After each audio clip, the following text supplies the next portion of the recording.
Hi, this is Tim of the 1916 Company, and welcome to Weekend Watches.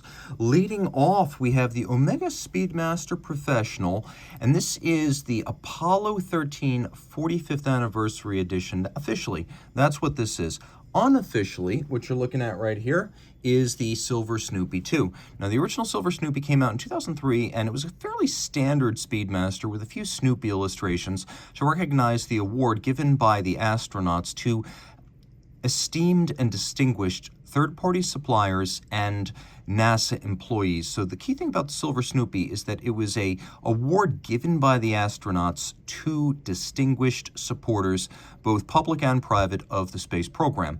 And of course, Apollo 13 was nearly doomed by damage sustained in flight, but the crippled command module was recovered successfully, in part due to the involvement of an Omega Speedmaster Professional chronograph. And so what's really important here is that this watch pays tribute to that. The Snoopy Award was designed for the occasion by Charles Schulz, the corrector of the Peanuts comics from which Snoopy hails. And you can actually see the version of Snoopy he drew for the award right here, a sterling silver Snoopy. This is freehand engraved from sterling silver, and then on the back we have a vitreous enamel in the form of an aventurine glass disc. So that's hand-laid, hand-cooked with mineral deposits inside the dark translucent blue to give it that bottomless cosmos look.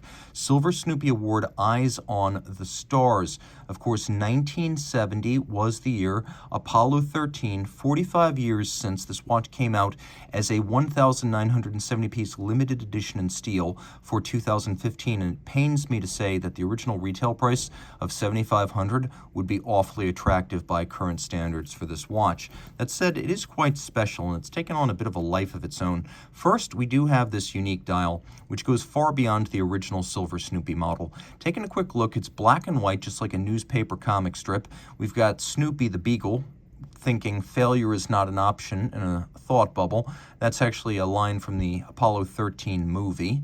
And then you can see we've got these solid blocks of Luminova. They're three-dimensional. Standard Moonwatch dials feature printed indices, so that's a bit of an upscale look. We have these blackened hands to contrast well against the dial base.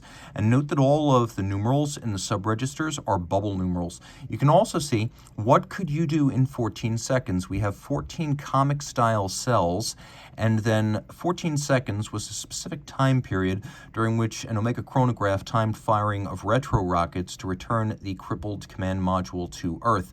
You can also see that there's some upscale additions, such as a boxed sapphire and a ceramic insert on top of the bezel. Inside, it's a standard Moonwatch caliber 1861 LaMagna-based manual wind flown by NASA, 48-hour power reserve, cam, lateral clutch, and the watch has a custom strap with a gusset sewn in to avoid gouging. We've got white on black and then calfskin on the bottom with a full clasp with twin trigger release. So this is a quite deluxe version of a Speedmaster Professional Moonwatch. So it's got all the heritage of a standard Moonwatch, but then it's got more, with a limited availability, a small edition number, and the modern legend that's risen up around this particular reference. It's a fun watch, there's no doubt, but I think it's even more fun with the lights off. Because Snoopy, and basically everything else on the dial, is luminescent. You can really see, too, how those indices are three-dimensional blocks of lume when the lights are out. It's as spectacular as a gray side of the moon, maybe even more spectacular than the gray side. Now, if that's not quite... Take one last look right there. If that's not quite up your alley, we have something that is more affordable and, in some ways, more sophisticated. Right here we have a model launched in 2020 Chopard Alpine Eagle XL chronograph. 44 millimeters in diameter. It's just over 13 millimeters thick, so it's not super thick, but it is broad across the wrist. It's 100 meters water resistant with a screw-down crown, and I'm going to demonstrate the chronograph right here. You can see it has the Alpine Eagle's signature textured eagle iris dial, which is far, far more than a conventional sunburst. You can see the gradients of colors as well as the depth of the groove. Now, it is a chronograph and it has a standard flyback movement, a tachymeter for gauging the speed of a target. We have hacking seconds. We have a quick set date. We have a watch that is a COSC certified Swiss chronometer, take a look at how the intermediate links are countersunk into the primary links. It creates a bracelet that has less lateral movement and play than any bracelet I've ever encountered. And you can see how every single link is removable, so you're going to get a great fit with this watch. Lucent steel is used, which Chopard describes as 50% harder and more scratch resistant than standard steel. We'll do a lume shot, and you can see that the watch has absolutely no shortage of lume. The watch is based on the design of the Saint Moritz of 1980, which was the first watch designed by now Chopard head honcho Carl Friedrich Schäufele. So while it does look like a Nautilus and a Royal Oak, it hails from the period in which those watches were actually emerging in the first place. On the reverse of the case, you can see the movement. This is manufacturer caliber 0305, column wheel, vertical clutch, chronometer certified, 60-hour power reserve, automatic winding, and it features a degree of technical sophistication on par with the best from Blancpain and Jaeger-LeCoultre. It is also nicely decorated, and you can see they've skeletonized one of the bridges to make the column wheel visible. The column wheel is as crisp as you'd hope, and the vertical clutch is seamless with no jump or stagger when it engages. It also resets perfectly to the index at 12, and then it allows you to run the chrono full-time if that's your thing. A vertical clutch allows you to do that without any additional wear and tear. The watch is easy to wear, and you can see it is flatter than you would expect. For a watch this large, I could wear this just fine. So if your wrist is 16 centimeters circumference and up, you're going to find this is a great fit and a great match. Also a great way to save money on a Royal Oak offshore chronograph, because frankly, this is a better timepiece in every way. Okay, now let's go way upscale. How high up? The clouds.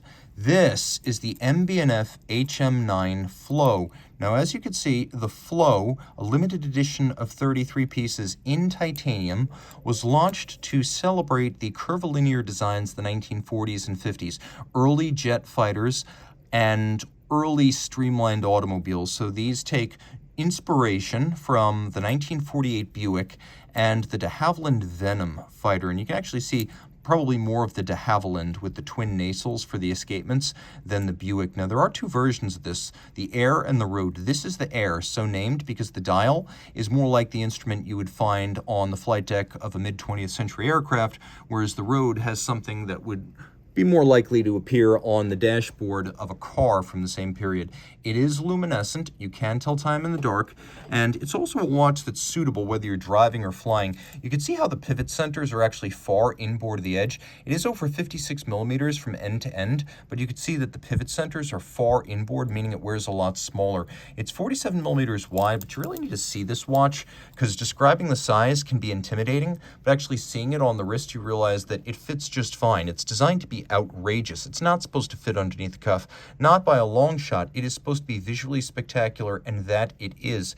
Like the Philippe Dufour Duality, like recent versions of the Ulysse Nardin Freak, like the Double Balancier from Grubel Forsey, what we have here is two independent balances, each free sprung, each with an overcoil hairspring adjusted in 6 positions, and there is a planetary differential right under my finger, right under the sapphire. The planetary differential averages out the two regulators, so you get an extremely accurate compound input of timing, and then they are combined for the display you look at here. We have little vents in the side. I guess they're not vents, they're more like intakes.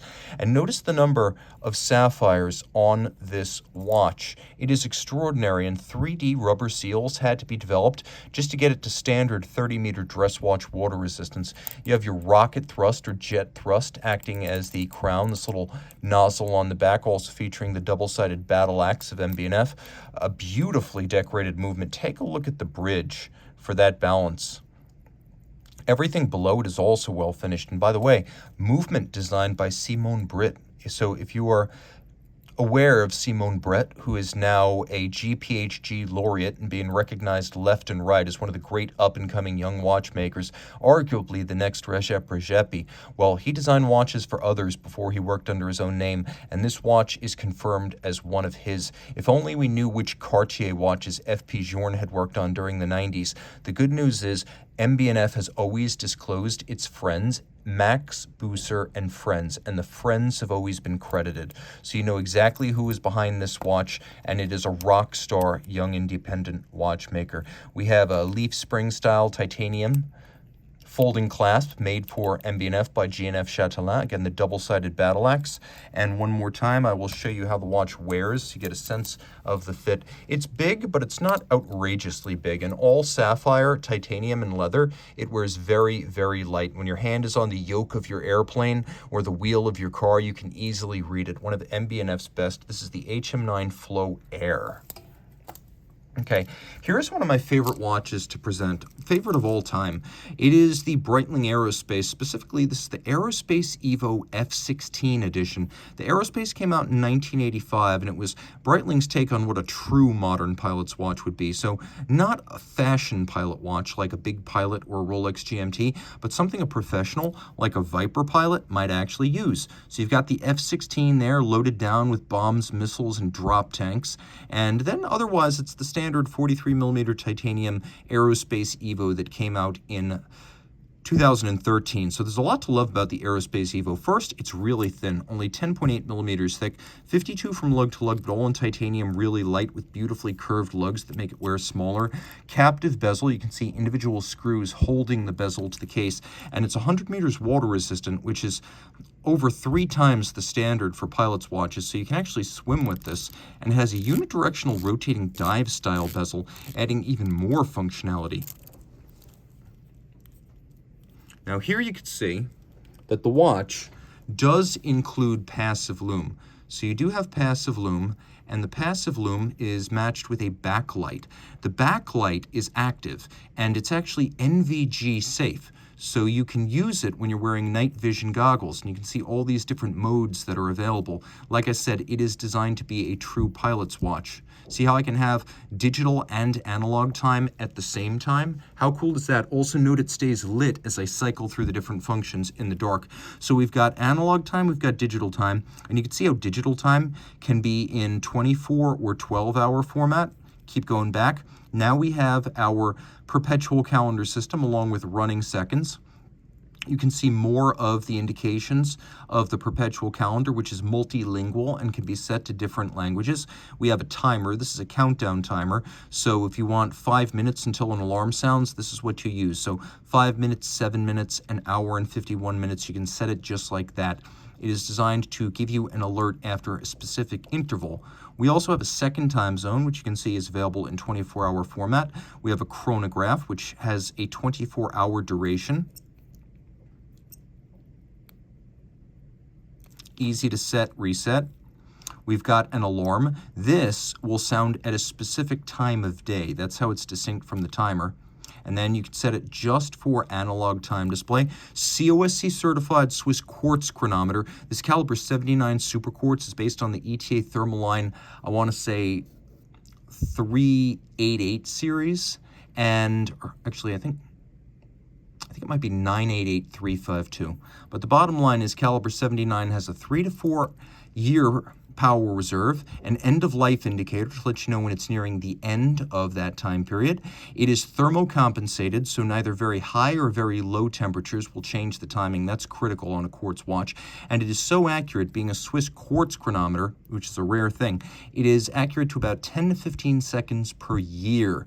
A standard quartz watch is 15 seconds per month, and COSC quartz is a big deal. While mechanical chronometers are common, COSC quartz is almost unheard of. Breitling is by far the largest certifier of those with its professional line. Now the watch is titanium, the bracelet is titanium,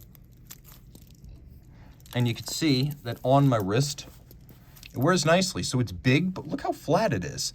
And then you could see that down the wrist, the curvature of the lugs and the pivoted end links mean you could wear this watch on a wrist as small as 15 centimeters circumference. It is also absolutely toy-like in its weight. A really cool watch, a true pilot's watch. This is what a pilot would wear today. The GMT is for the briefing room and for the pilot's lounge. This is for the cockpit. Now we have a watch that's actually for him and for her. This was the first unisex model designed by Richard Mille. Launched in 2009, this is the RM23. And if it looks like an RM5 and an RM10, you're not wrong. It actually sits between them in size, being 45.2 millimeters lug to lug and 40 millimeters wide. Now, it is made of white gold, and you can see it has these incredible metallized Roman numerals on the dial. It has a decent amount of luminescence as well. As you can see, there's no shortage. You can tell the time in the dark. The watch includes 2 sapphires. There's the one over the dial, and then there's another one on which these metallizations are applied. Those are highly stylized Roman numerals. Now, the watch has hacking seconds. I'll just make sure we're not in the day changed zone there. Has hacking seconds.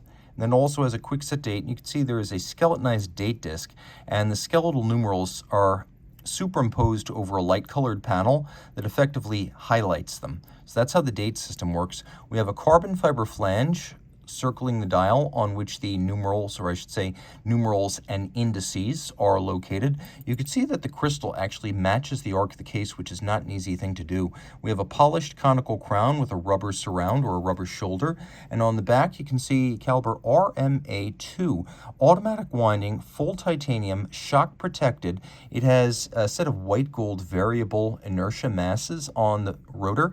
They can be adjusted by your RM watchmaker for particularly vigorous winding, or you might be really active and you want it to be pegged back so it doesn't wear down the winding system. So if you're super sedentary like me, you want maximum winding action. If you're maybe moderately active, you can set it in the middle, and if you are super active, you can peg back the winding action. Twin barrels in series, a very flat torque curve from stop to start, 55 hours of power reserve. You can see that the bridges and the plates are all skeletonized in titanium to reduce the amount of sprung mass. You can also see that we have 1, 2, 3, 4 spots where the movement is joined to the case, and there are little rubber donuts between the case and the movement for shock protection. We also have a free sprung balance for greater shock protection, and all of this is adjusted in chronometer style 5 positions. Take a quick look. You can see the little Vaucher star on the base plate. Vaucher created the movement but custom built it to RM specs. Valgine is the maker of the case and a major stakeholder in RM. And then you can see here we have a buckle made by G&F Chatelain, which is a Chanel company that makes buckles, cases, and clasps. Then finally, the white gold buckle on top of the titanium clasp is also made by Valgine. Now, because the watch does have a dramatically cambered case back, you can see how RM cases are shaped. You have that legendary RM ergonomics. We have a wonderful factory strap, uncrimped, ungouged, brand new, unworn, and you can see how the edges of the case are nowhere near the edge of my wrist. Even over the top, which exaggerates the width of the watch, they are nowhere near overlapping. You can really see how far inboard they are, which is why this is a unisex watch. And it's only about 12 millimeters thick, so while it looks really thick, it's actually not. It will slide under a lot of cuffs. If you want that legendary RM wrist presence, the watch that can't be mistaken for anything else, that also has superb ergonomics for a wrist of any size, this is definitely the hookup. It is for him, it is for her. In a lot of ways, it's a more unique watch than the RM5 and RM10, because there are fewer RM23s in the world. Now I have 2 spectacular watches in precious metal. One is, in my opinion, the definitive Patek Philippe 5170. The original 5170 came out in 2010. It was the successor to the 5070, and it was a lot smaller than that watch. 39.4 millimeters. The original was yellow gold with a silver dial, Roman numerals, and stick indices, which is to say, very conservative, a bit of a vintage style, catering to tastes of people who, let's be honest, might be a little bit frumpy, and retro grouches too. Well, different dials came with Breguet numerals in 2013, 2015, and 2016, and then for 2017, what I consider to be the ultimate evolution of the 5170 and the definitive version, the platinum. So we have a platinum case, we have the top Vesselton diamond between the lugs, because this is a modern platinum Patek. We have a gradient dial, light blue at the center, dark navy blue, almost black at the edge, dial side tachometer, and the standout feature of this model, diamond baguette indices for the hours on white gold settings. You'll also appreciate that it includes a feature not found on other 5170s, which is luminescence. Not a lot, but some. The watch is about 47 millimeters lug to lug, so it's much more wearable than the older 5070. That is a huge watch. This is actually quite nicely sized, and I do think that this is a perfect fit for people who have wrists of 14 centimeters circumference or larger. You can see I've got clearance on either side, and I'm pulling this unbroken in strap really tight. It's about 11 millimeters thick, so it slides under a cuff. It is a dress watch, but with the dark dial, the lume, and the white metal case, it is a versatile watch. I would say it's a sporty dress watch. Taking a look at the case back, we have caliber 29-535 PS. The PS for Petit Second. Now you can see we have a lateral clutch. We have a capped and black polished column wheel in traditional Geneva fashion. We have manual wind, 65-hour power reserve. We do have hacking seconds, a 6-position adjusted free-sprung Gyromax style balance with an overcoil hairspring. We have a pawl and a wheel with instantaneous jumping minutes and a quality of finish, as well as a broad open caseback vista that takes the fight to a Lange und Söhne and Lang und Heine, who I consider to be the leaders in finish and architecture of manual wind chronographs. This watch matches blows with them. You could see all the steel parts of the chronograph, levers, horns, clutch, recentering hammers, brushed or satinated across their tops. And then you can see that the steel parts are also mirror beveled on their edges, which is not easy to do. We have stripes across the brass bridges, which are themselves mirror beveled, black polished screw heads with chamfered slots and circumference, satinated wheels, engine turning on the base plate, and where locating pegs are used to locate structures on underlying movement components, like right here. Those underlying movement components have pegs that stick up, and the tops of those pegs where they show through have been polished. You can see the engine turnings of a very high grade, the black polishing of the column wheel absolutely to die for, and a watch of extraordinary detail, depth, and complexity, all with a full matching single fold deployant clasp. Now, this one's a doozy, in the traditional sense of being as awe-inspiring as a Duesenberg. And if this were a Duesenberg, it would be the 20 grand because it looks its price. Just launched for 2024 from H. Moser & C. We have this example available right here of the Streamliner Tourbillon Wyoming Jade. Now, if you remember last year, there was a 10-piece tantalum-cased perpetual calendar with a jade dial, but it was sort of a milky green. This is a much more intense Wyoming jade, which is deep, dark, lustrous, and green.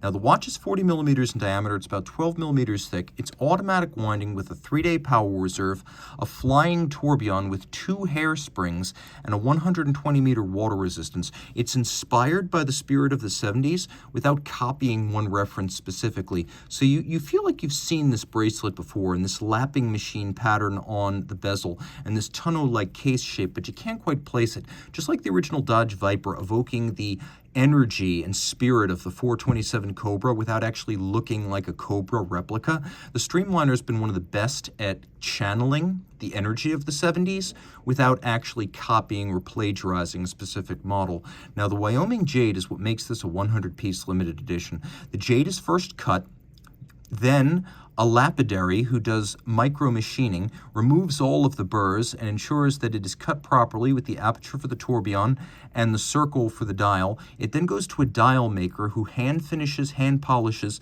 applies varnish to the back because it sits on a brass blank. So before the jade, before the outer dial is attached to the inner dial, which is brass, varnish goes on the back of the jade because it does have some translucence, so you can't see the brass base underneath it. So the varnish creates that cloudy green, and then it's glued to the dial base, and then it is vigorously hand finished to create a super shine that is mirror smooth. Plus, being 1 to 1.2 millimeters thick, it's a very delicate process to create these. The tourbillon with 2 hairsprings, they are identical, so they're also 180 degrees out of phase, so when due to gravity, one is causing the balance to run faster, the other, by an equal and opposite margin, will cause it to run slower. So in any position instantaneously, it achieves what a tourbillon would have achieved in a pocket watch, but it does it in a wristwatch. The watch does have Globalite ceramic lume, and again, 120 meters water-resistant automatic winding. This is definitely a sports watch, albeit a very rich sports watch. Look at the interlink of these individual structures: polished, beveled, satinated, multifaceted, each one a micromechanical work of art. And around the back, you can see Moser's movements, the HMC 804. Because the Flying Tourbillon has no upper bridge, it features a large base braced with ceramic ball bearings to reduce friction and give it a wide base of support. Magic lever style bidirectional winding system. And you can see there we have a watch that includes a rotor that's triple finished. So you've got rose gold in media blast, satin finish, and beveling on the edge. And in fact, we could probably even say that there's a fourth finish on there, as there's a distinct snailing. So 4 different finishes, ceramic bearings on the rotor at center. Note the double-crested Côte de Genève and the golden chaton cup fixed by screws holding the barrel right there. An absolutely spectacular watch. I'll throw it on my wrist. I can tell you this is one of the heaviest watches I've encountered recently. Even though it is only 40 millimeters, Moser builds this watch with integrity. They're not shorting you the gold. The case is only 40 millimeters lug to lug, so you can see how far inboard of the edge of my wrist it is on both sides. This is a thin watch. It will fit underneath the cuff with hand-finished dial, hand-finished movement, especially the tourbillon components, hand-finished case and bracelet. This is artisanal, independent watchmaking at its best, and only 100 pieces made.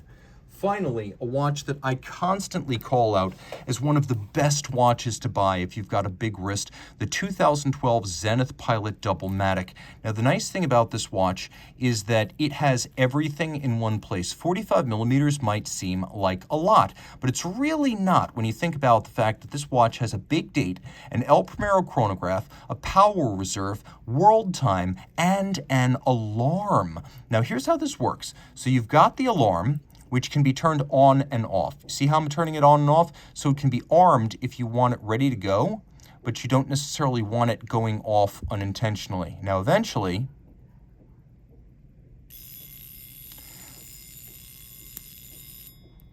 see how I can control that? We have a power reserve for the alarm that actually changes color and geometry. And it says full, and then eventually it turns full red and it will tell you that it's empty in text. Now you can also see, well, it'll say low. There we go. Now we have an El Primero. Note the hands have been satinated to minimize glare. The high-beat column wheel chronograph, first launched in 1969. It was the world's first high-beat automatic integrated chronograph. Column wheel feel is exemplary. We have a big date with a quick-set mechanism that allows you to set this animated and entertaining flush disc complication. Take a look at the numerals. They are solid blocks of luminescent material, and this watch has no shortage of lume in the dark, including a lumed chronograph seconds hand. Look at those 3-dimensional blocks of lume on the dial. Now, take a look at the watch in the light and realize that this watch, inspired by a 1955 Universal Time Zenith chronograph, features a 50s-inspired bubble-like sapphire. It's designed to look like a plexi. We have a world time complication where you put your city of reference at the top, and then you can immediately read the time in any of the world's other principal 23 time zones. So right now, it's 5 o'clock in New York, because I'm in Philadelphia, so that's my time here. You can see that there's a red 5 next to New York, which means we're looking at 5 a.m. Black semicircle is night, white semicircle, roughly speaking, is day. We have one city representing each of the world's principal time zones. So if I want to know what time it is in Bangkok, it's 5 a.m. in New York, it is 5 p.m. in Bangkok. It's 4 p.m. in Dhaka. I can see that it is 1 a.m. in Anchorage, Alaska. It is 10 a.m. in London. I could see that it is 10 o'clock at night in Auckland, New Zealand. It is a brilliant system based on Louis Couthier's innovations in world time in the 1930s.